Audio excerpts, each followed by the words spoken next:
हाँ जी, राम राम सा। आप सभी का आपके अपने YouTube चैनल सुमन लता यादव हिंदी क्लासेस पर हार्दिक स्वागत, हार्दिक अभिनंदन। उम्मीद करती हूँ आप सब अपनी जगह कुशल मंगल होंगे। बच्चों, जैसा आप लोगों को पता है, रीट लेवल सेकंड हिंदी की वेटिंग लिस्ट आ चुकी है। और इस वेटिंग लिस्ट में अपनी एक विद्यार्थी रही, जो राम घनी बुनकर। मैं शायद वीडियोस में काफी बार इनके नाम को बोलती रहती हूँ, और काफी कुछ में ये आदतन सी रह गई है ये, कि हाँ तुरंत इनका नाम आता है। अच्छा, राम घनी आ गई। तो आज राम घनी बुनकर अपने साथ है। पॉइंटों में ये रुके हुए थे और इनका सिलेक्शन हुआ है। भीलवाड़ा से ये संबंधित जुड़ी हुई है। तो आज राम घनी से हम जानते हैं उनकी सफलता की कहानी, और जो वेटिंग लिस्ट के दौरान उनके मनः स्थिति क्या रही उसके बारे में भी जानेंगे हम। तो सबसे पहले रामघनी, आपको बहुत बहुत बधाई हो, आपके परिवार को बधाई हो कि एक वेटिंग लिस्ट में आपका सिलेक्शन हुआ। तो नो डाउट खुशी की बात तो असीम होगी, क्योंकि आप इस खुशी को बहुत पहले पाना चाहती थी और बाद में मिली, और उसमें भी ये लगा मिलेगी नहीं मिलेगी। तो सबसे पहले मैम। बेटा आपको बहुत बहुत बधाई हो। धन्यवाद मैम। तो रामघनी, पहले तो आप मुझे ये बताइए, आपके फादर पिताजी का नाम क्या, कहाँ से बिलोंग करते हैं आप लोग? मैं भीलवाड़ा जिले की हूँ और रुपाइली कला मेरा गांव है। मेरे पिताजी दयाराम बुनकर हैं और वो एक ड्राइवर है जो मतलब कि बाहर महाराष्ट्र में रहते हैं। वहीं मतलब कि हम सब बहन भाइयों को पढ़ाया लिखाया है। मेरा भैया भी अभी रीट लेवल 1 से 4-5 नंबर से रह गया। जब मैम मेरा सिलेक्शन भी नहीं हुआ था और मेरे भैया का भी सिलेक्शन नहीं हुआ था, तो घर में मतलब एक तरफ से दुख छा गया था। जब मेरा नंबर निराश। आया तो हमारे घर में हाँ, निराशा हो गई थी चारों ओर। जब मेरा सिलेक्शन हुआ तो मेरा मतलब मेरी फैमिली बहुत खुश हुई कि चलो एक की तो लगी। और मैंने भी हाँ, कहा पिताजी आप मतलब मेरा हो गया तो मैं भैया का भी करवा दूंगी, उसको मैं सपोर्ट करती रहूंगी।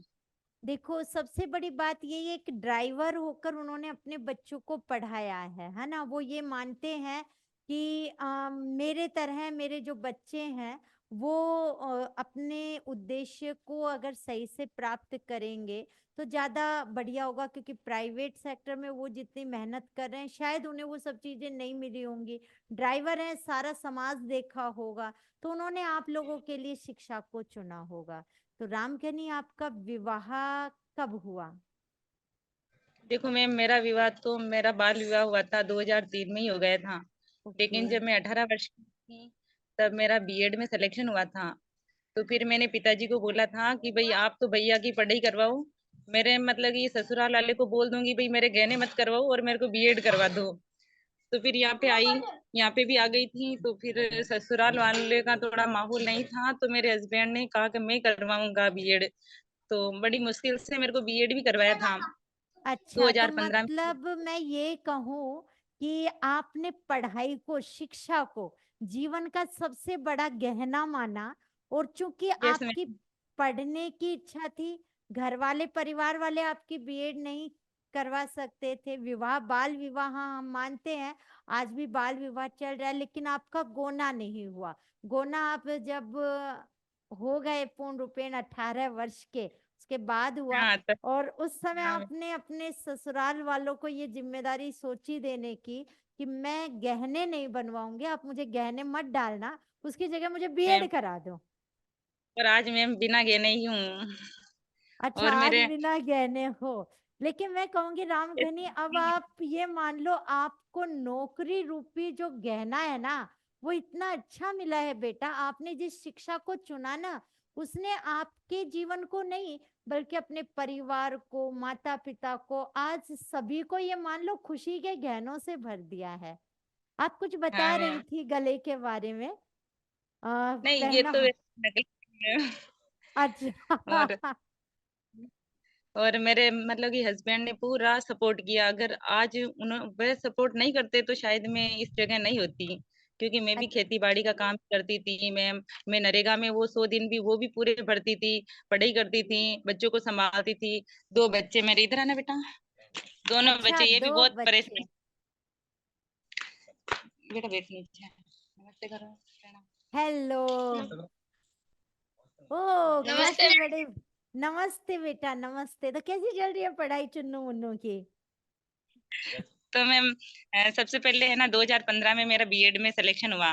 तब ये 3 महीने का था। ये मेरा डेविल, डेविल इसका अच्छा। नाम और इसका दिक्कत। तो मैं ओके। मतलब कि इनकी देख मेरे को ही करनी पड़ती थी। तो फिर मैं कंपटीशन एग्जाम फाइट नहीं कर सकी थी।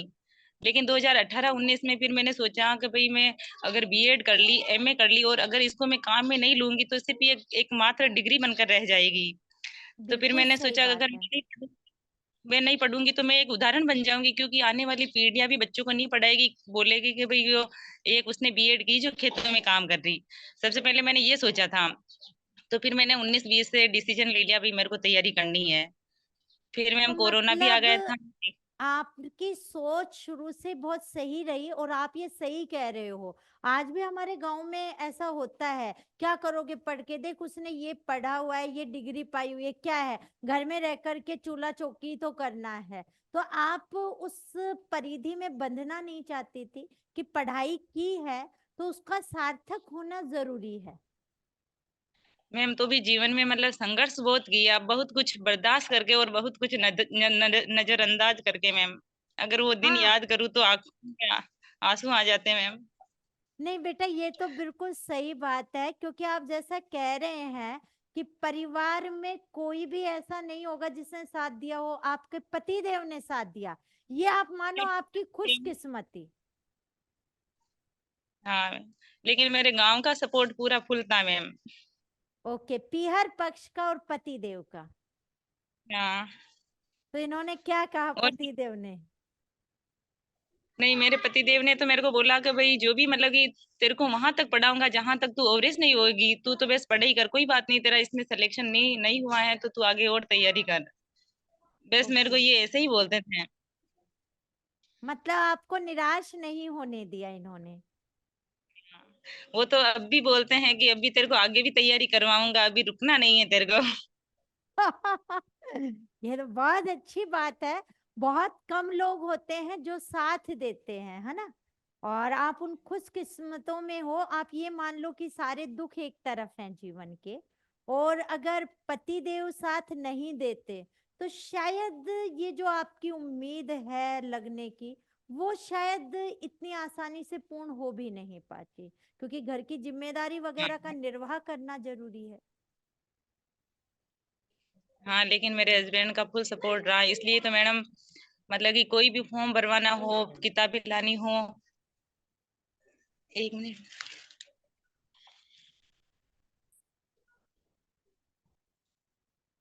वाह। मतलब ये है हमारे रीति रिवाज कि हाँ, नहीं। बड़े लोग आ जाते हैं तो आज भी हमें उनका सम्मान कितना है, कि एक हाँ, नौकरी अपनी जगह है और सम्मान अपनी जगह है। ये तो भारतीय नारी को सल्यूट ही है वास्तव में, और होना भी चाहिए। खैर ठीक है, तो मतलब आपके यहाँ अभी पर्दा प्रथा है कि पर्दा करते हैं आप बड़ों से? हाँ मैम, हमारे मतलब घूंघट निकालना पड़ता है और घूंघट में बोल भी नहीं सकते हैं। अच्छा, क्या बात है हाँ। ये तो। मतलब हाँ ठीक है, बट हम पढ़ने के बाद भी मतलब मैं समझ सकती हूँ फिर आपका पढ़ना कितना थोड़ा स्ट्रगल पूर्ण रहा होगा, इन सभी चीजों को, अपनी मैम मान्यताओं ऐसे को। लगता है बहुत मुश्किल से नौकरी लगी, ऐसे लगता है मेरे को, क्योंकि यहाँ पे जिम्मेदारियां बहुत थी मैम। और आपने सारी जिम्मेदारियां पूरी की। हाँ मैम। बहुत खुशी है मुझे इस बात की कि आपने सारी जिम्मेदारियां सहर्ष पूर्ण करते हुए इस पद को प्राप्त किया, और आज आपके जो चेहरे की खुशी है ना, वो इस चीज को मुझे लगता है सबसे अनमोल खुशी है आज की आपकी। मैम मेरे को है ना खुशी इस बात की सबसे ज्यादा है कि मेरा परिवार बहुत खुश है। सबसे ज्यादा मुझे खुशी इस बात की है। बिल्कुल सही बात है। और आपके पति ने जो सोचा आपके लिए, आपने उसे भी पूरा किया। नहीं, उन्हें भी दो बातें हाँ। सुननी पड़ती। हाँ, तो नहीं राम भी ऐसे कुछ नहीं मोटिवेट करते हैं कि पढ़ तू मैं तेरे को पढ़ाऊँगा, कोई कुछ नहीं बोलेगा। मतलब कि लोग ताने भी मारते थे, कुछ भी बोलते थे तो मेरे को बोलते थे कि तू सबको इग्नोर कर ले। इग्नोर करेगी तभी तू आगे बढ़ेगी। ओके, तो पतिदेव का शुभ नाम, इतनी प्रशंसा उनकी हो गई है तो ये तो बनता है। आपसे बिल्कुल, बात अगर है तो करूँ मैं प्लीज प्लीज प्लीज वो आए। हाँ, हाँ बिल्कुल। नमस्ते मैम। नमस्ते। पहले तो आपको बहुत बहुत बधाई हो। और मैं बिल्कुल 100% सहमत हूँ कि इस खुशी के आप पूरे हकदार हैं। आपने अपनी पत्नी का साथ दिया, ऐसे बहुत कम पुरुष होते हैं। तो वास्तव में नारियों की तरफ से तो सैल्यूट है आपको। और मैं तो यही मानूंगी कि हर पति आपकी तरह अपनी पत्नी का साथ दे और कंधे से कंधा मिलाकर आगे चलते हैं तो नो डाउट परिवार में ही खुशियां बढ़ती हैं। तो आपको कभी ये जी लगा मैम। नहीं कि रामधनी नौकरी लग गई तो फिर पैसे ना दे, कुछ ऐसा दिमाग में कभी आया नहीं? नहीं, नहीं मैम, अभी भी मैं इनको यही बोलता हूँ कि जो तेरी सैलरी आती है वो और बच्चों को मोटिवेट करके जो लड़कियाँ नहीं पढ़ पा रही है, उनको पैसे देना, उनकी हेल्प करना लेकिन पढ़ाना। मेरे को पैसों की ज़रूरत नहीं है, मैं जितना कमा रहा था वो इसमें लगा दिया। अब जो जितना मैं कमा रहा हूँ मैं मैम मिल के अंदर काम करता हूँ, 10-12 साल से टेक्नीशियन हूँ, मैं अपना गुज़ारा अच्छी तरह कर सकता हूँ। लेकिन इसको मैं यही बोलता हूँ कि जो भी तेरी सैलरी आवे और कोई बच्चा माँग ले पैसे नहीं हो उनके पास पढ़ाई के लिए तो फाइनेंशियल उनकी स्थिति अच्छी ना हो। खास तौर पे लड़कियों के लिए क्योंकि ये एक पहली बहू है हमारे आस-पास जो ससुराल में रह के सारी तैयारी करके नौकरी लगी। तो मेरे को खुशी होती है, मेरे को सब बधाइयाँ देते हैं तो और आपका भी पहले तो आप धन्यवाद मैम। आप मुझे अपना नाम बताइए। रामजस मेघवंशी मैम, हमारी राशि एक ही है रामगढ़ी में रामजस। राम जस। जी, जी। रामजस जी, आपका जैसा नाम है, आप राम से जुड़े हुए हैं। राम का यश और मैं आपके साथ है मुझे लग रहा है। और मुझे सबसे अच्छा जो लगा वो आपकी सोच लगी। लोग ये सोचते हैं नौकरी लग गए तो अब अपनी आर्थिक स्थिति हम और मजबूत करेंगे। लेकिन आप जो कह रहे हैं कि नहीं, तो अपनी सैलरी से जो और लड़कियां हैं उनको आगे बढ़ाना, आपकी सोच वास्तव में ही बहुत अच्छी है। और ये क्योंकि ऐसी सोच शायद हमारे समाज को बदलने में एक बहुत बड़ी भागीदारी है। क्योंकि मैम मैंने वो परिस्थिति देखी है कि मैं कैसे पढ़ाई करवाता था। जब मैम मेरी सैलरी 5,500 रुपए थी, तब इसका बीएड में नंबर आया तो मैं सोचने लग गया कि वो फीस भरूँ कैसे? क्योंकि वो वापस आ जाएगी लेकिन अभी कहाँ से लाके भरूँ? तो मैंने और मैम एक चीज़ मैं 8वीं पास ही हूँ, मैं ज़्यादा पढ़ नहीं पाया। शायद मैं ये चीज उदाहरण अपनी क्लास में भी देती हूँ। जो शिक्षा है ना, वो हमें शिक्षित करती है, लेकिन जो संस्कार होते हैं, सोच है, वो हमें विकसित करती है। तो आप 8वीं पास हैं, ये कोई बड़ी बात नहीं, तभी आपके शायद विचार इतने अच्छे हैं। बाकी हम लोग जितने बड़े होते जाते हैं तो शायद सभी हम उतना नहीं सोच पाते हैं। आप 8वीं पास हैं, लेकिन शायद आपके संस्कार इतने अच्छे हैं कि आप जी, इतना पॉजिटिव सोच पाते हैं। अब पढ़ने जी से मैम। नहीं है, विचारों से बड़ा बनता है इंसान। आपके विचार अच्छे हैं। नहीं मैम ये मेरे को बोल रही है कि मेरी नौकरी आ गई तो आप बहुत परेशान थे, अब नौकरी आपकी नौकरी छोड़ दो मैं कर लूँगी। मैं इसको मना कर रहा हूँ, नहीं मैम मैं करता रहूँगा, तू अपना कर। हाँ बिल्कुल सही है, हम चाहे कम सैलरी मिले लेकिन पुरुषार्थ बहुत है अपने पास, तो वो अच्छी बात है कि आप बिल्कुल अपनी जगह लगे। तो बिल्कुल आपका मैं कहूंगी बहुत बहुत तो बधाई हो। और जितने भी और लोग हैं, शायद आप चाहेंगे कि वो भी अपनी पत्नी का ऐसा ही सपोर्ट करें, क्या कहना चाहेंगे? हाँ, सभी अपनी पत्नी हो, बहन हो, सबको पढ़ो, उनको मोटिवेट करो, क्योंकि कुछ मिले, नहीं मिले मैं ये कभी सोच के नहीं पढ़ाया था कि इसकी नौकरी लगेगी। अभी ये पॉइंट 04 से रह गई थी, तो मैंने इसको इतना मोटिवेट किया, मैं मेरे चेहरे पे बिल्कुल टेंशन झलकने नहीं दी इसको। मैं इसको बोला तेरा आएगा, अभी नहीं तो अगली बार आएगा और इसकी तैयारी चालू है, अभी भी मैं इसको बैठने नहीं देता हूँ, इसको सुबह 4 बजे जगा देता हूँ। अलार्म सेट कर रखा है कि सुबह 4 बजे उठ के क्योंकि मैम सुबह जो 4 से 6 का जो टाइम होता है वो ब्रह्म। शांति वाला टाइम होता है, उसमें क्या दिमाग स्थिर रहता है और पढ़ने में जो भी पढ़ते हैं वो अपने दिमाग में बना रहता है। ये मेरी शुरू से सोच थी क्योंकि और मेरे दोस्त लोग जो मैं नहीं पढ़ा लेकिन जो पढ़ने वाले वो बातचीत करते थे तो उससे मैं आपने उसको और ग्रहण किया और वो लागू कर दिया रामगढ़ी पर। हाँ, कि पढ़ फिक्स अब सुबह 4 फिक्स बजे है। खड़ा। अभी भी फिक्स है मैम। ये क्या अभी और इनकी सहेलियों के साथ पढ़ाई कर रही थी, अभी आज की बात है। तो इसकी एक सहेली को 4 बजे सुबह इसने कॉल किया कि मैम उठो अपन पढ़ाई करते हैं। तो अब फिर ये दिन में कॉल लगा के उनको पूछ रही है मैम नींद तो नहीं आई, तो वो इनको बोल रही है कि मैं ये सोच के उठ गई कि जब आपकी नौकरी लग गई है तो भी आप जग रहे हो, तो मेरी तो लगी नहीं तो मैं क्यों नहीं जगूं। तो वो मोटिवेशन है। बिल्कुल 100% मोटिवेशन है कि हाँ, जिसे नौकरी मिल गई वो भी आगे बढ़ने के लिए टाइम पर उठ रहा है। सोना नहीं है, अभी मुझे रुकना नहीं है, आगे बढ़ना है। तो जिन्हें नौकरी नहीं मिली वो तो आगे बढ़े ही बढ़े। बिल्कुल, ये सीख आपने बेरोजगारों को भी बहुत अच्छी दी है। और एक सबसे अच्छी चीज है, आपने पढ़ाया नहीं लेकिन आपने अपने मित्रों से वो अच्छी चीजें सारी ग्रहण की कि एक अच्छी पढ़ाई के लिए क्या क्या चीजें होनी जरूरी है। जी। ये बिल्कुल आपसे मिलकर बहुत खुशी हुई। थैंक यू रामजस जी। और बिल्कुल आप जैसे पति सभी को मिले। तो रामगनी, वास्तव में आप बहुत ही भाग्यशाली हैं इस संदर्भ में, तो इनकी सोच को देखकर लगा। और भगवान आप दोनों को ऐसे ही खुशियां प्रदान करता रहे।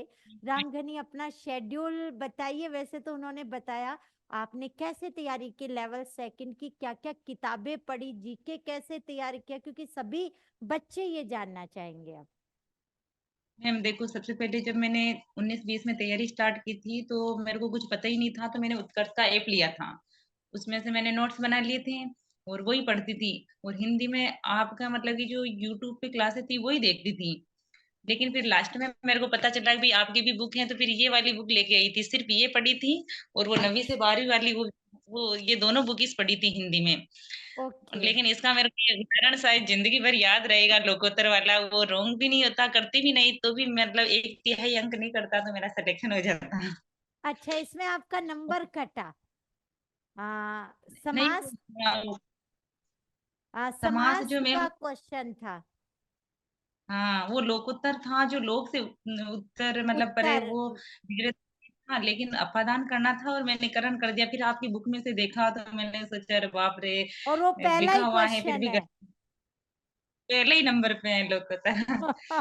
हाँ मैम, आपकी ये बुक भी बढ़िया है। और मतलब कि आपकी जो यूट्यूब पे क्लासेस थी ना ऑब्जेक्टिव, वो भी बहुत, वो मतलब डेली देखती थी मैं।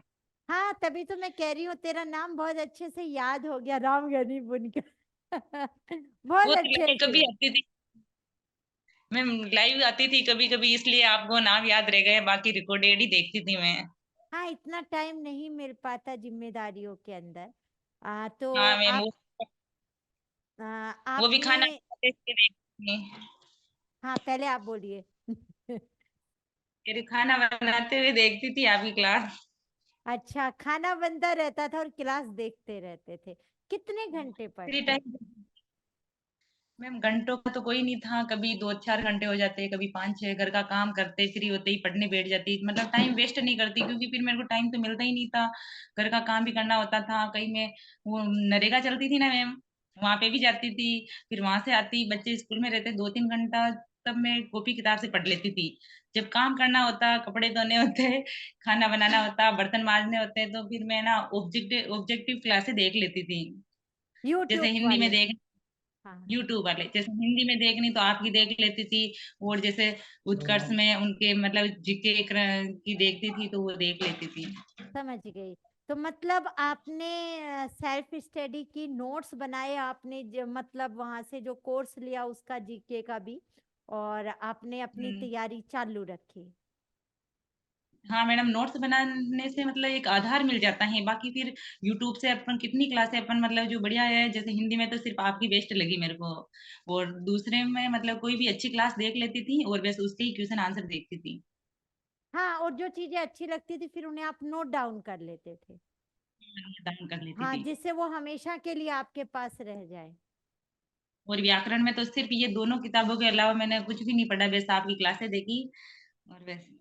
और ये बुक सारांश सामान्य हिंदी और 9वीं से हाँ, 12वीं वाली बुक, आपने सिर्फ यही नवीं से पढ़ा। पढ़ी। मतलब बस आपको ये ये दोनों ही। था कि इतने से हो जाएगा सिलेक्शन अपना। हाँ, मैंने सोचा क्या पता इससे होगा या नहीं होगा, लेकिन पढ़ लूं, मैं तो इनको ही पढ़ लूं। सब बोलते हैं कि एक पढ़ो और अच्छी पढ़ो उसको, तो फिर मैं अच्छा, इसीलिए इसको आपने ही फिर पढ़ी थी। विश्वास कर लिया। ठीक है। तो रामधनी क्या कहेंगी आप बाकी स्टूडेंट से, कैसे पढ़ाई करें वो, और क्या रहे, मतलब जैसे अभी आप भी 0.04 से रहे थे, राइट? हाँ मैम। फाइनल जो अपनी हाँ थी, फिर वेटिंग में आपका हाँ हुआ है, तो आपने कैसा हाँ। महसूस किया? क्योंकि काफी बच्चे हैं जो अभी भी पॉइंटों में रुके हुए होंगे।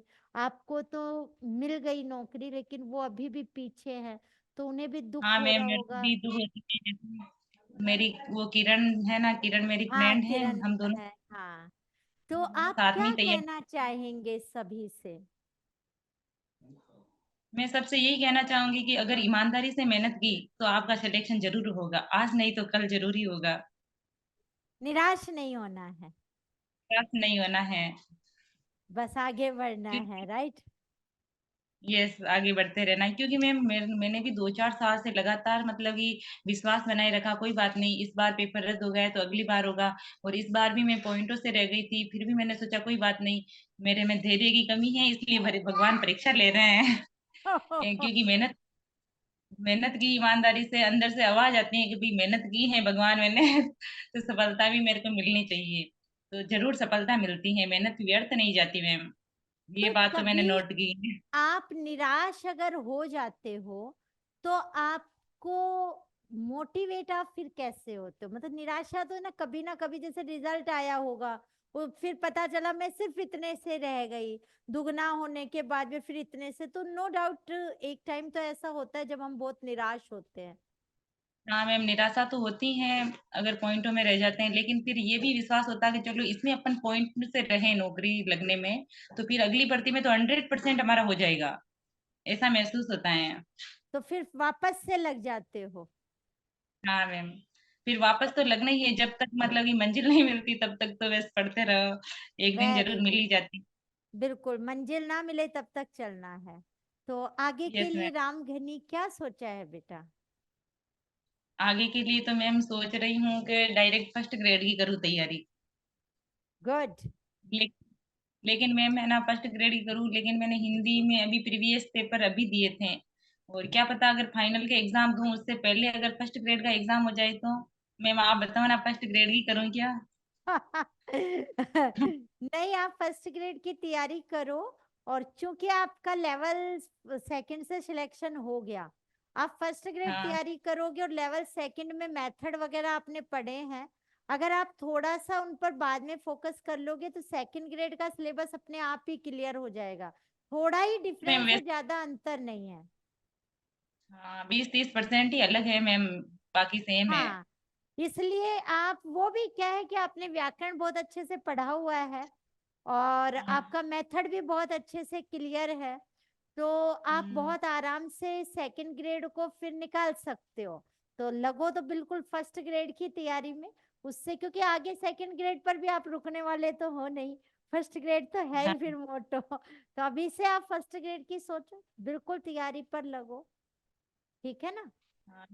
मेरे हस्बैंड बोलते हैं कि तू डायरेक्ट आरएस की तैयारी कर, लेकिन मैं बोलती हूँ कि उसके लिए माहौल चाहिए, घर में लड़ाई झगड़े होते रहते हैं, तो फिर मैं कैसे करूँ तैयारी? कोई बात नहीं, एक बार अच्छे से फर्स्ट ग्रेड लग जाएगी, फिर माहौल बहुत अच्छे से धीरे धीरे जब शिक्षित हो जाते हैं, नौकरी लगते हैं, तो सब समझने शुरू कर देते हैं, है ना? और भगवान ने चाहा तो आपकी आरएस बनने वाली जो इच्छा है वो भी जरूर पूरी होगी। मेहनत कभी हाँ, रुकती नहीं है ना, वो चलती रहेगी। मैं मैं बोलती हूँ अगर मैं नहीं बनूंगी तो बच्चों को जरूर बना दूंगी, लेकिन ये सपना भी आपका पूरा कर दूंगी। क्या बात है! वैसे आपको पाकर वो भी खुश नसीब तो है। क्योंकि आप भी उनके सपनों को पूरा करने में वही 100% लगे हुए हो। मैं वो भी मेरे में कोई कमी नहीं छोड़ रहे, तो फिर मैं क्यों छोड़ूंगा? नहीं, बहुत अच्छा है, आपकी ये खुशी ऐसे ही बनी रहे बेटा। और बिल्कुल, आपको जब भी जरूरत पड़े, बिल्कुल हम लोग आपके साथ ही हैं, निसंकोच होकर। वैसे भी आप मुझे दीदी ही बोलते हो। तो बड़ी बहन हमेशा आपने दीदी बोला है। तो कोई टेंशन वाली बात नहीं, तैयारी करो, निश्चिंत होकर के करो। बिल्कुल आपकी सारी इच्छाएं भगवान पूर्ण करेगा। अपना 100% देना है बस। तो एक बार फिर और से आपको पुनः इस सफलता के लिए आपको, आपके परिवार को हार्दिक शुभकामनाएं। राम राम। धन्यवाद।